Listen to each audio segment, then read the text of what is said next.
Então, uma dúvida sempre comum entre os estudantes que vão escolher o seu curso é em relação à modalidade. Será que eu faço EAD? Será que eu faço presencial? Isso começou a ficar mais forte, principalmente com o aumento da oferta de cursos EAD, inclusive da adesão, que até pouco tempo atrás era vista como um tabu, né? Não era uma coisa muito procurada, mas hoje, principalmente depois da pandemia, né, onde esse modelo de ensino foi utilizado de forma temporária pelas universidades públicas presenciais, né, ele começou a ganhar um pouco mais de credibilidade, tá? Então eu vou tirar aqui para vocês todas as dúvidas sobre esse ensino, tá? Porque eu cursei os dois, eu tenho a experiência tanto no presencial quanto no EAD, então eu vou poder falar com propriedade para vocês, né? Será que o diploma ele é válido, né? Será que o curso EAD ele é reconhecido no mercado? Eu consigo trabalhar na área? Enfim, todas essa e outras perguntas eu vou responder para vocês. Se vocês ainda não se inscreveram no canal, se inscrevam, deixem um like, compartilhem inclusive esse vídeo que pode ajudar quem tem essa dúvida sobre o curso EAD. Então, para quem ainda não conhece o canal, tá? GeoHumanas, o nome já é bem sugestivo, né? Aqui eu trago geopolítica, geografia, atualidades, né? Tanto temas que possam ser de preparação para Enem, vestibulares, concursos, mas também discutindo atualidades, trazendo aí opiniões e discussões relevantes, né? E também trazendo assuntos educacionais, já que a minha área de formação é na educação, né? Na licenciatura, e está dentro do meu dia a dia, então posso estar trazendo temas desse tópico também, tá? Sobre o tema do vídeo, então, né? Sobre escolher curso à distância ou EAD. Eu vou começar contando a minha experiência, tá? Que de repente pode dar uma luz aí a quem está querendo se informar sobre esse tema. Eu comecei estudando, né, numa universidade federal presencial, tá? Lá na cidade de Santana do Livramento, no Rio Grande do Sul, que é a minha cidade. Eu passei no Enem e apliquei ali para o SISU. Qual era a minha ideia, né, meu projeto na época? Eu pensava no futuro ser diplomata, né? A área de geopolítica aí, dos assuntos internacionais sempre me interessou bastante, né?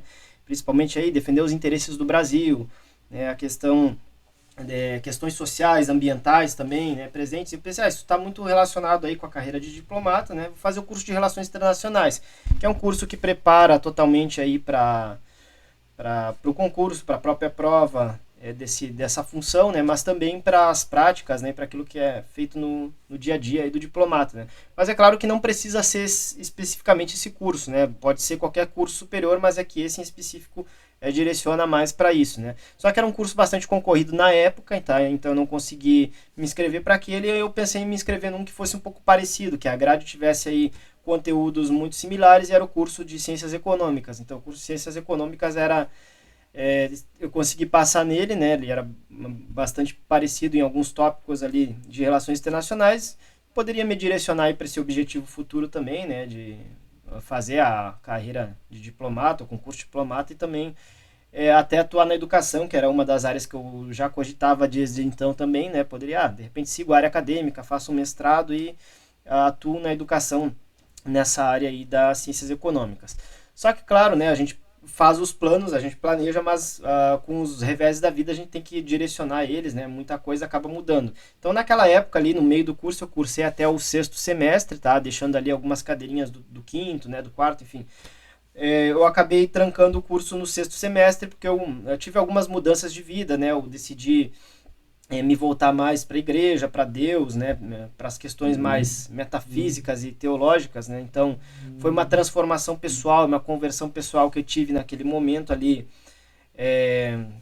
embora já conhecesse, né, já fosse educado dentro, né, do conhecimento cristão aí desde pequeno, né, como a maioria de nós somos, né, mas pessoalmente assim ter uma mudança nesse sentido eu tive naquele momento. E aí eu decidi servir como missionário voluntário, né, de a Igreja de Jesus Cristo dos Santos dos Últimos Dias. Para quem não conhece, pode dar uma pesquisada, né, dar um Google ali.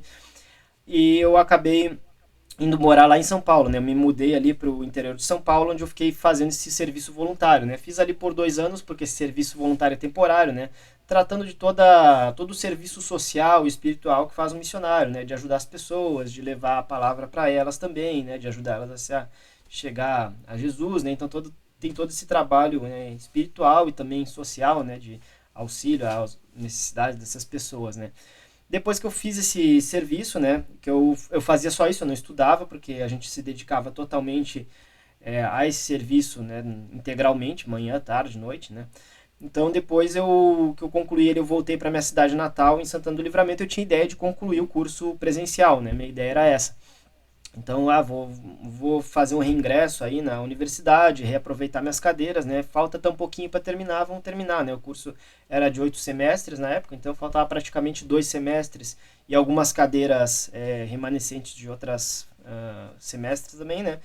Em questão de menos de 2 anos eu termino o curso, né? 1 ano e meio talvez. Só que, claro, veio a oportunidade de eu poder me mudar para Floripa, né? Alguns parentes, né? Alguns familiares estavam vindo para cá, né? Parte da minha família veio para Grande Florianópolis e me convidaram. Na época eu não tinha essa ideia, né? Pensei, não, vou terminar meu curso aqui, depois eu vejo o que eu faço. Mas eu acabei tendo um sentimento ali, né? Uma inspiração não vai, porque tem oportunidades boas ali, grandes coisas, grandes portas vão se abrir ali. Então eu resolvi seguir nessa inspiração e fui. Tá. Eu pensei, não, tá, lá tem bastante universidade, né, pública, tem a UFSC, o IFSC, a UDESC, né, tem as particulares também, eu posso, né, continuar meus estudos em Floripa. Só que é, a reviravolta foi porque eu precisava trabalhar, né, como nós não vivemos de fotossíntese, né, nem nascemos, como é que se diz, herdeiro de bilionário, né, precisa se sustentar. Então, eu comecei a trabalhar num supermercado, né, como caixa de supermercado, o salário até que era razoavelmente bom, perto do que eu ganhava em outras oportunidades de trabalho que eu já tive, né? Então, era um trabalho bastante desgastante, era a escala 6 por 1, né? Como passa a maior parte da população brasileira, né? Do trabalhador brasileiro vive essa realidade, né? Não necessariamente de escala 6 por 1, mas é um horário bastante flexível, né? Às vezes eu entrava de manhã, por exemplo, e ia até à tarde, né? Pegava matutino e vespertino. Às vezes eu pegava uma outra escala, entrava à tarde e ficava até à noite, né? Eu, geralmente tinha hora extra, porque esse supermercado ele se localizava numa região de praia, era turístico, ele funcionava quase 24 horas, tá ali até início da madrugada ali. Depois que eu consegui uma condução própria, né, o negócio ficou ainda mais corrido, porque eu ficava para o fechamento, já não tinha mais ônibus, e geralmente eles pegavam para o fechamento do mercado quem tinha condição própria, né? Então, às vezes eu saía de lá de madrugada, eu chegava ali umas 6 da tarde e me ia até 2, 3 da manhã, né? Dependendo aí do movimento, né? E da demora do fechamento. Para quem já trabalhou em mercado sabe como é que é o fechamento, né? Sai do caixa, vai lá, conta o dinheiro, leva um tempão e, né? Aí tinha uma rotina bem corrida. Então, como é que eu ia conseguir estudar assim, né? Eu pensei, eu não vou conseguir fazer uma faculdade presencial, mesmo que de repente eu consiga um outro emprego, né? Numa escala, sei lá, normal, de segunda a sexta, né? Ou se fosse um serviço mais light. E no momento também eu não tinha essa perspectiva muito clara, né? Eu pensei, eu não sei até quando eu vou precisar pegar esse tipo de emprego. Dada a minha necessidade, eu não posso escolher emprego, né? Então eu vou ter que me adaptar. E aí que começou a surgir a ideia de fazer um curso à distância, tá? Que nem se passava pela minha cabeça até então. E eu fiquei com essas mesmas dúvidas que o pessoal que vai escolher o curso, né? Que cogita estudar à distância tinha, né? Eu me aconselhei com algumas pessoas, né? Uh, e na época eu pensei, né, em continuar o meu curso, mas aí eu tive também o sentimento de fazer uma licenciatura. Eu pensei, não, mas se eu vou atuar na área de educação, né? Porque é minha área direta aí que eu quero atuar depois de me formar, então por que eu vou escolher um bacharelado? Então eu pensei, não, vou escolher um curso de licenciatura, que é um curso mais teórico, inclusive, né, exige bastante leitura, né, já aproveita uns conhecimentos prévios que eu já tenho, né, acumulados aí, e aí eu me aconselhei com algumas pessoas. A primeira coisa, será que eu conseguiria trabalhar na área, né, me formar?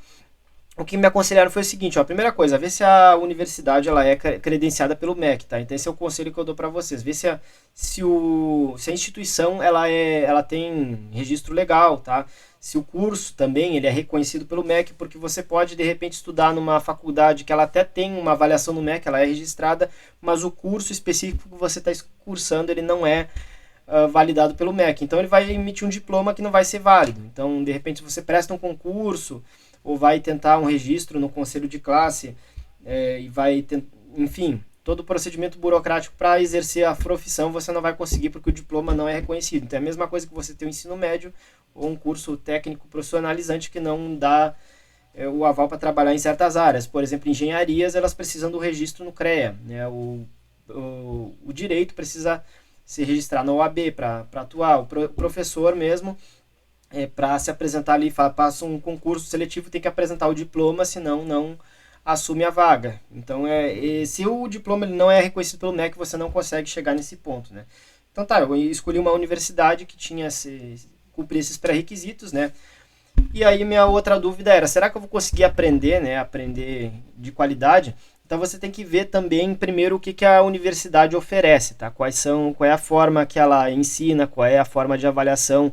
Uma das coisas que me fez escolher aquela instituição em específico, né, que no caso era a Uninter, né, e não outra, foram os livros didáticos que eles forneciam, né? Não sei se eles ainda oferecem, mas assim, ó, em cada módulo, né, porque não é dividido por semestre, é dividido por módulos, eu receberia os livros e as videoaulas, então eu poderia assistir as videoaulas onde eu quisesse, né, em qualquer lugar, em qualquer horário, né, teria essa flexibilidade, e também os livros. E os livros eu acho fundamental porque é o meio principal de você aprender por meio de uma fonte primária, aliás, tá? Porque a aula por melhor que ela seja dada, né, ali, videoaula, enfim, ela sempre vai ser um resumo, né, um apanhado geral. Então é sempre bom você ter em mente isso, principalmente eu que vinha da universidade presencial, né, a carga de leitura era muito grande, então alguns professores, inclusive, faziam as aulas no forma de debate, ou seja, eles davam, né, isso lá na Universidade Federal, para a próxima aula leia um tal capítulo de tal livro, e aí você chegava na aula, se você não leu, você ficava boiando na aula, porque a discussão era gerada em torno da leitura, era na forma de debate, de seminário, o professor não ficava dando aula expositiva. Então você tem que ter em mente como é que funciona o ensino superior. O ensino superior, seja ele presencial ou à distância, ele exige muita disciplina e autonomia, tá? Você não vai ter um professor ali dando aula expositiva, ensinando passo a passo. É claro que ele pode tirar dúvidas, pode, né? Esse é o papel do professor ali na universidade, mas o principal papel do professor numa universidade, e aqui eu estou falando das presenciais, tá? É a pesquisa. A universidade trabalha com tripé, ensino, pesquisa e extensão. Então, o ensino é só uma parte do trabalho daquele professor. Ele está ali desenvolvendo pesquisa, ele está desenvolvendo extensão. Então, a função de aprender depende muito do aluno. Ele vai direcionar as leituras. Leiam tal livro, isso, esse aqui é a carga de leitura. Nós vamos discutir isso em sala. Ele faz avaliações também.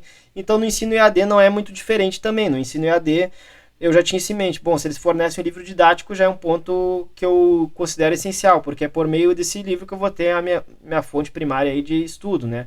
A aula vai ser um complemento às videoaulas, né, que eu assisti, então eu segui esse caminho. Eu lia os livros, né, segui o cronograma de leitura e assisti as videoaulas. E as avaliações que eram presenciais, tá? Então, as avaliações eu tinha que agendar, eu fazia um agendamento para fazer a prova, que a prova era supervisionada, era no computador, mas era, né, no ambiente ali supervisionado do polo, então tinha que ter o horário disponível também. E os trabalhos, a gente tinha trabalho para apresentar, muitas vezes ali com outros alunos, né, das áreas afins, então a gente marcava o horário também para fazer essa apresentação dos trabalhos práticos, né, e das partes mais interativas. É claro que esses formatos, né, tanto das aulas quanto da avaliação, ela muda de instituição para instituição, então você precisa observar bem, né, será que essa instituição tem aula síncrona? Se tem, com qual frequência, né, porque se essas aulas são interativas ou não, tá? Porque um dos problemas da minha faculdade era essa, hoje ela tem um pouco mais de aulas síncronas, né? Isso é um ponto que eles corrigiram, mas na época elas não eram muito frequentes, né? Então você tem que verificar isso, né? Se a sua instituição tem momentos para discussão, tem momentos, porque não adianta você só ler e assistir o vídeo se não puder ter a discussão. Tem o fórum ali online, tem a tutoria, beleza, mas não é a mesma coisa de você trocar uma ideia diretamente com os seus colegas ou os professores, né? Isso daí eu já vi bem presente, principalmente em especializações EAD, que se fazia um debate ali num modelo de Google Sala de Aula, né? Então isso aí você tem que ter em mente. Também tem que ter em mente o seguinte, se tem a parte prática, né? Porque, por exemplo, eu tive o estágio. Eu fiz o estágio normal como um aluno de curso presencial. Eu fui na escola, né? Isso foi ali Inclusive eu estava trabalhando no mercado na época, então eu trabalhava no mercado à noite, né? Na parte da noite. E de dia, né, eu acordava amanhecido, feito zumbi, e ia ali para a escola para fazer a parte do estágio, né, que eu observei as aulas, eu anotava, fazia o relatório de estágio, que é quase um TCC praticamente, né. Então eu passei por essa etapa. Você tem que ver eu não sei qual é o curso que você quer fazer, mas se ele tem uma parte prática, por exemplo, de professor, tem o estágio, né, e tem pesquisas de campo, assim, se tem atividade de campo, se tem atividades, mesmo que elas sejam avaliadas remotamente. No meu caso, eu não tinha um orientador presencial, mas tinha uma avaliação dos relatórios que eu fazia, né? E o meu próprio interesse de realmente fazer o estágio, de ir lá e não fazer um estágio de fachada, de só pedir para a escola assinar ali para mim. Não, eu realmente fiz questão de assistir às aulas, de desenvolver o relatório, de fazer as entrevistas ali com a professora de educação especial, para ver como funcionava a educação especial, de pesquisar o PPP da escola, de consultar o PPP da escola para ver o que ele trabalhava, tá? Então tudo isso aí foi, é, como eu digo, parte do aluno ter essa autonomia, né? Então é a mesma autonomia que você tem que ter no presencial ali, onde tem alguém te cobrando, tem que ter no EAD também, tá? E ver se essas atividades elas ocorrem de fato nessa instituição. Tá? Então, como a escala era 6 por 1, eu conseguia agendar, tinha essa flexibilidade de estudo, eu estudava no contraturno, né, nos horários para assistir as videoaulas, fazer as leituras, os trabalhos, as pesquisas ou qualquer atividade de campo que eu precisasse fazer. Eu também, os estágios, né, eu consegui fazer num horário de contraturno ali do que eu trabalhava, né? Então isso aí ajudou bastante. Nesse sentido, o EAD ajudou, tá? Outra coisa também é que depois que eu fiz o estágio, tá, eu comecei a pesquisar vagas em instituições educacionais. Então essa é a dica que eu dou. Se você está já desenvolvendo aí o curso, já começa no meio do curso a pesquisar vagas perto da sua área, mesmo que não seja exatamente na área de formação. Por exemplo, eu não pesquisava vaga de professor, eu nem podia atuar como professor, mas tinha qualquer vaga em escola de atendente, de recepcionista, de porteiro, de serviços gerais, de inspetor, de monitor, eu me candidatava. Auxiliar administrativo, secretaria, né, qualquer coisa. Que eu queria entrar dentro de uma escola, não importava em qual cargo. Tá? Então o que eu fiz? Eu consegui, né, após vários processos seletivos frustrados, né, em que eu conseguia, inclusive, negociar aí a troca da minha folga, né, eu conseguia fazer a troca da minha folga para o dia que tinha alguma etapa presencial desses seletivos, né, algumas vezes eu acabei faltando mesmo ao trabalho, né, correndo um risco, mas foi um risco necessário, né, para conseguir evoluir e de fato me inserir na área, né, então eu consegui me inseri aí na área da educação, trabalhando como inspetor numa escola particular. E foi uma experiência fantástica, assim, tanto que eu até, quando eu saí da escola, eu até deixei uma carta de agradecimento lá para o diretor, porque toda aquela experiência, né, que eu passei ali me ajudou mais até que que o próprio curso, porque o curso ele traz muita coisa teórica, tá? No meu caso, eu me formei em geografia, eu aprendi ali sobre geografia, sobre os conteúdos, ali na parte pedagógica também, a gente aprende sobre didática, teorias do currículo, legislação, mas é só quando tu tá no chão da escola, mesmo que seja como serviços gerais ou como inspetor escolar, como monitor de alunos, né? Como secretaria, você já vê um pouco do dia a dia ali e já vê como é que funciona uma escola, né? Então eu fui trabalhando ali, tá? Aplicando, inclusive uma das funções do inspetor era aplicar avaliações, porque o professor ali não aplicava avaliações naquela escola particular, né? E aí eu consegui, né, me familiarizando ali, como diz, né, molhando o pezinho ali, até que eu depois comecei a trabalhar no setor do TI, né? No setor do TI ali eu comecei a fazer a gravação das aulas, né? Das videoaulas, e entrou aí a pandemia, onde demandou ainda mais essa questão de aula online, né? As aulas eram ou transmitidas ao vivo ali para as turmas, né? Para elas interagirem com o professor, ou eram gravadas também, tinha os cursos online onde tinha aulas gravadas, e eu comecei a participar dessa parte também de gravação ali, né? De edição. Isso me ajudou muito, porque eu via como os professores ensinavam, né? De várias matérias, mas inclusive da minha eu pude aprender bastante com eles também, né? Assim, com grande experiência que eles têm, né? Então isso ajudou bastante enquanto eu me preparava, né, para terminar o curso. Eu terminei meu curso, né, em seguida que eu terminei meu curso ali em 2021, onde eu já trabalhava, né, nessa escola, já nessa função ali de tecnologia, tá? Eu acabei fazendo os concursos seletivos para substituto, né, do município, do estado, e em seguida eu consegui, tá? Em seguida eu estudei bastante ali, boa parte das coisas que eu aprendi no curso, né, caíram nas provas. Então as provas cobraram exatamente a teoria que foi trabalhada no curso. Isso aí foi uma coisa bastante positiva. Tá? Então, assim, a parte principalmente pedagógica, teorias de aprendizagem, isso foi muito bom. Então é bom você até ver, né, verificar quando vai escolher o curso se, né, se ele realmente prepara aí para você, por exemplo, prestar um concurso na área, se essa atuação exige concurso público, como é o caso do professor, né? E aí eu comecei a atuar na educação desde então, né? Todo ano fazendo aí provas para substituto, né?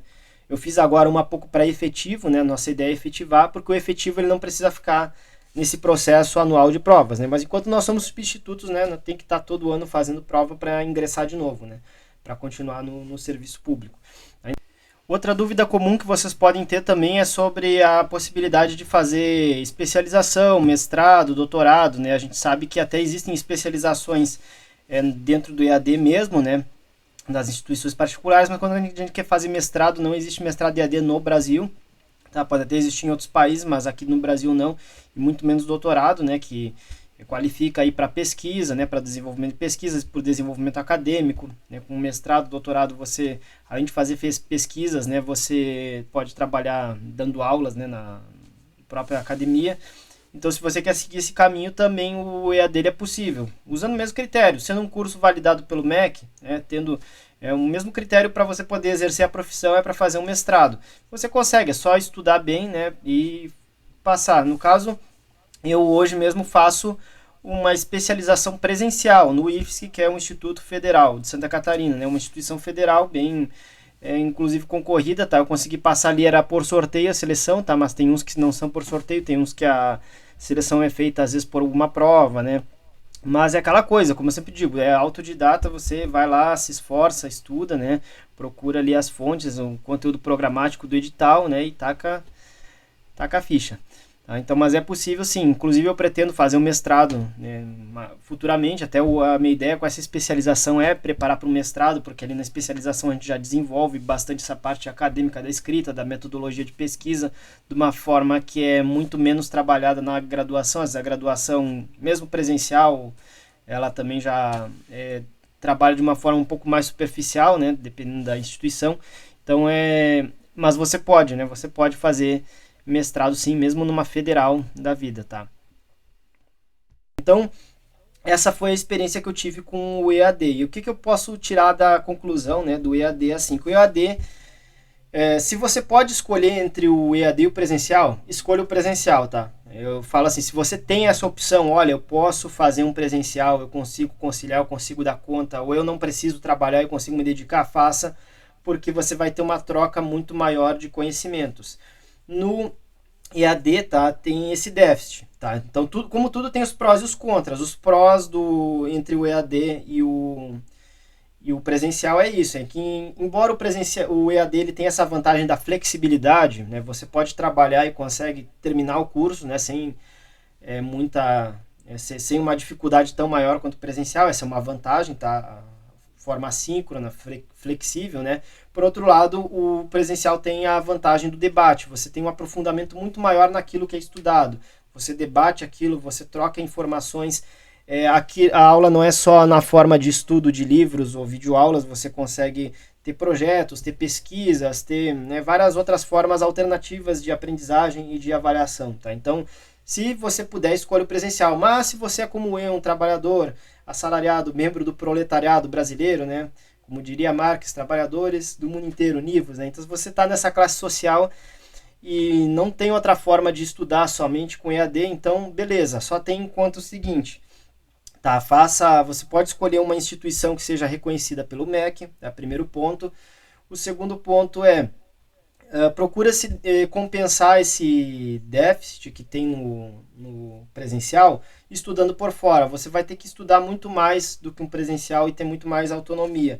Porque, por exemplo, assim, a minha faculdade ela não é uma UFSC da vida, não é uma USP. Para eu chegar no nível de um estudante daquela universidade, eu teria que estudar muito mais. Então, é óbvio que eu não fiquei restrito àquilo que a universidade me passava, seja em livros, seja em videoaulas. Eu procurava outros vídeos no YouTube, eu procurava trocar ideias com profissionais da área. A minha própria atuação profissional ali na escola ajudou muito também nesse sentido, tá? Então procure se inserir na área também, mesmo que seja numa área correlata, né? Sei lá, eu estou fazendo engenharia ambiental. Então trabalha numa empresa ambiental, entra aí, mesmo que seja só para servir o cafezinho ali, porque ali você cria um network, tanto para trabalhar dentro do setor privado mesmo, né, quanto para trocar uma informação, uma troca de conhecimento, né, você aproveita ali, né, para para trocar experiências, né? Buscar conhecimento que a universidade, principalmente um EAD, não vai te trazer. Tá? Se é difícil, às vezes, para quem trabalha na presencial, na pública, ter esse network, ter essa inserção, imagina para quem trabalha no EAD, tá? E sim, talvez muitas empresas tenham essa outra dúvida que eu tinha, né? E que vocês devem ter, o pessoal tem preconceito com quem se formou em EAD. Muitas empresas devem existir sim, tá? Existe muito essa cultura, não vamos dizer, porque entre universidades já existe, por exemplo, a prioridade, o cara estudou na USP e o outro estudou na PUC. O cara da USP de repente pode ser mais valorizado. Então existe muito essa questão do peso da universidade que ele se formou, né? Na hora de fazer uma seleção, por exemplo, para quem vai trabalhar no privado, tá? Se você vai trabalhar no setor público, não faz diferença nenhuma, porque a avaliação ali é uma prova, tá? É um concurso, independe, tá? Mas se a avaliação for, por exemplo, no setor privado, uma entrevista, análise de currículo, é claro que eles vão dar um peso maior para outras faculdades. Mas aí, como eu disse, você tenta compensar isso fazendo network, tentando se inserir na área, tentando aprender mais por fora, né? Tentando ser um destaque ali, se é o que realmente quer, né? Ter foco. E ser muito autodidata, tá? Você tem que ter a autocobrança muito forte, tá? Tem que se cobrar para ler, fazer a leitura diária, não ficar um dia sem estudar, né? Não deixar acumular coisas. Tem que ter muita disciplina, né? Se isso já é verdade no presencial, no EAD mais ainda, tá? Então, esses conselhos que eu deixo para vocês. Verifiquem se a instituição é reconhecida, façam network, tentam se inserir na área, né? Mesmo que seja servindo cafezinho, repito, né? E vão estudando muito, até conseguir ou passar no concurso, como foi o meu caso, né? Ou passar ou conseguir um emprego na área, ou de repente abrir a sua empresa, se a sua atuação exige aí, sei lá, um serviço autônomo, um MEI, né? Tá? Então, espero ter ajudado vocês com esses conselhos, tá? Se vocês tiverem alguma outra dúvida sobre esse assunto, me comentem aqui nos comentários. Não se esqueçam de compartilhar, de se inscrever. Eu fico com vocês por aqui. Até o próximo vídeo. Valeu!